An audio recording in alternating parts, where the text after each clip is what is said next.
basically markets have become oversold, and we could have a rebound in stock markets around the world here from normally markets bottom out in the October-November period, and then they have a strong rally. But obviously we will not make any new highs in stock markets around the world for a long time. And after the rebound period, new concerns will come up about corporate profitability, about supplies of equities, about the economy.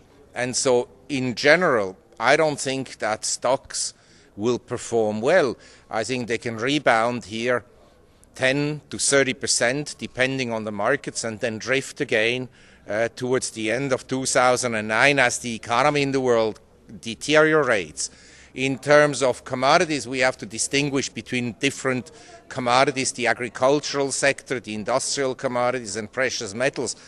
I would imagine that precious metals will outperform industrial commodities, for which the demand is likely to be lessened as a result of the global recession.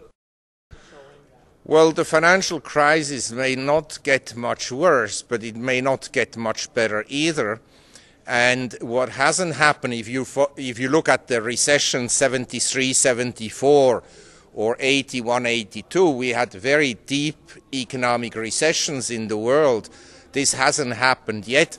The economies have just now begun to fall over a cliff, and how deep and how long the valley will be, that we don't know. But I suppose that the financial crisis took 25 years to build up, a period of excessive debt growth and excessive leverage, and this isn't solved in 6 months, and the governments, they will not be able to overnight heal the whole system. The US dollar is unlikely to collapse right away, simply because global liquidity is tightening, which is kind of supportive of the US dollar.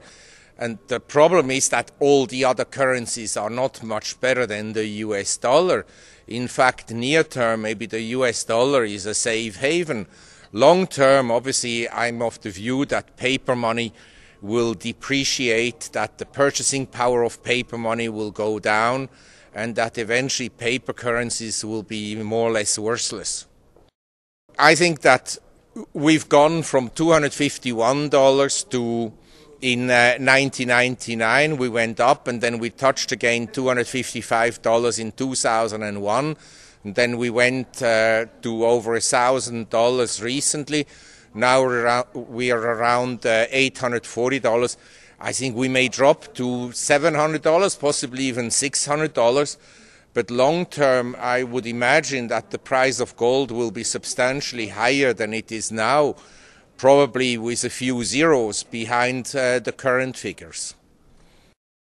Well, luckily I'm not the head of the central bank, and I think if I had been the head of the ECB or the Federal Reserve, we would not have this mess, because I would have kept money tight, and I would have paid attention to excessive credit growth, which the Federal Reserve and also the Europeans didn't do. They essentially, under their supervision, experienced banks leveraging themselves up. The traditional role of a bank is to collect savings and lend out the money to entrepreneurs that need capital to expand their business. But what happened is the banks began to speculate themselves, and I think that's the policy error. I would not have cut, if I had been the Federal Reserve Chairman, the Fed fund rate last September from 5.25% down to 2%, and more recently to 1.5%. I would have left the Fed fund rate at 5.25%.